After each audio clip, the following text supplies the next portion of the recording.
କେତେକ ପକ୍ଷୀ ଦେଖିବାକୁ ଯେମିତି ସୁନ୍ଦର ହୋଇଥାନ୍ତି, ସେମିତି ଆକର୍ଷଣୀୟ ବି ହୋଇଥାଏ ସେମାନଙ୍କ ସ୍ୱର।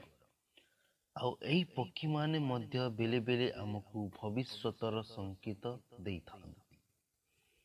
ତେବେ କେଉଁ ପକ୍ଷୀ କିଭଳି ସଂକେତ ଦେଇଥାନ୍ତି, ଆସନ୍ତୁ ଜାଣିବା ଏହି ଭିଡ଼ିଓରେ।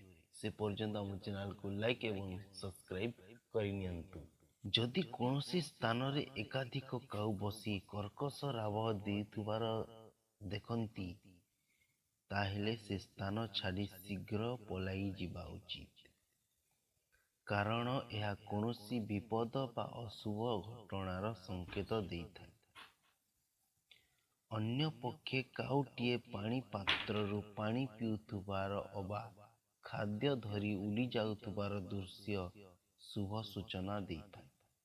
ତେଣୁ ପ୍ରତ୍ୟେକ ନିଜ ନିଜ ଘର ସମ୍ମୁଖରେ ପକ୍ଷୀଙ୍କ ପିଇବା ପାଇଁ ପାଣି ପାତ୍ର ରଖିବା ଦରକାର। ଏହା ଦ୍ୱାରା ଘରେ ସୁଖ ସମୃଦ୍ଧି ବୃଦ୍ଧି ପାଇଥାଏ ବୋଲି ବିଶ୍ୱାସ ରହିଛି।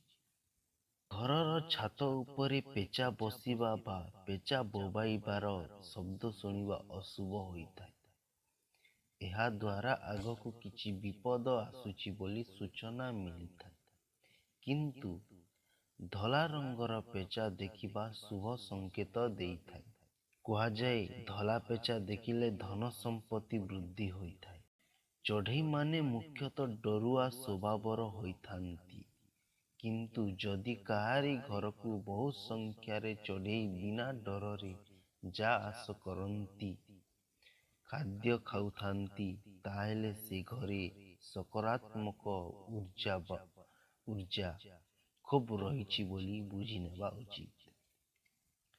କୌଣସି ଗୁରୁତ୍ୱପୂର୍ଣ୍ଣ କାମରେ ଯାଉଥିବା ବେଳେ ବାଟରେ ଯଦି ମୟୂର ଦେଖିବାକୁ ମିଳେ କିମ୍ବା ତାର ସ୍ୱର ଶୁଣିବାକୁ ମିଳେ, ତାହେଲେ ଏହା ଅତ୍ୟନ୍ତ ଶୁଭ ହୋଇଥାଏ।